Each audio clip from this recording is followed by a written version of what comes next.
Well, spring has certainly sprung, but so have the weeds now. So what's the best way to get rid of those? Rip Weaver from Aldridge Gardens joins us now with a homemade weed killing recipe. Rip, good to see you this morning.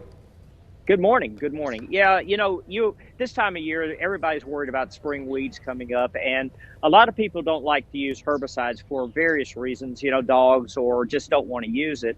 And the internet is full of homemade recipes. Two that I have personally used has been the vinegar, salt, and dishwashing liquid.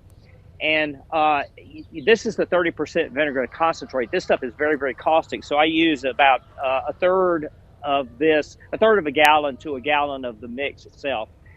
Does it kill the weeds? Yes, it kills the weeds. It will kill annual weeds and they won't come back. The perennial weeds will come back, but the problem that you've got with these kind of things is that you have a salt residue.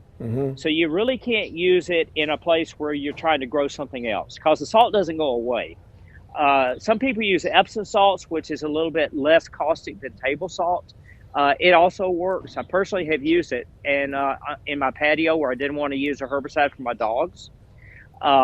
And like I say, it will kill the annual weeds. It won't kill the perennial weeds. They will come back. And the other thing that we see is the flamethrower. Now, this is a tool that we use here at Aldridge Gardens to, again, kill the weeds coming up in and around the cracks of the driveway and the patio. And it does the same thing. It will kill the annual weeds. The perennial weeds will come back because it's just killing the top part, basically starving the plant.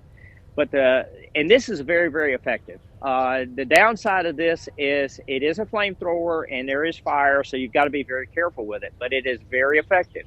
I use it. I think there are a couple of pictures that Doug sent you guys to show. That's my patio, and I did it this weekend. Yeah, we saw that, Rip, and it did its job. And I will say I used the Epsom salt mixture with the other parts that you mentioned, and it's very, very effective. But as you mentioned, for crabgrass, things like that, it's not going to work. Hey, real quickly, though, I want to talk about the hydrangeas, which are always beautiful there at Aldridge Gardens. And tell folks what's coming up. Hydrangeas Under the Stars, our fundraising gala, June 21st, 6 to 9. It is a ticketed event. Tickets are available online.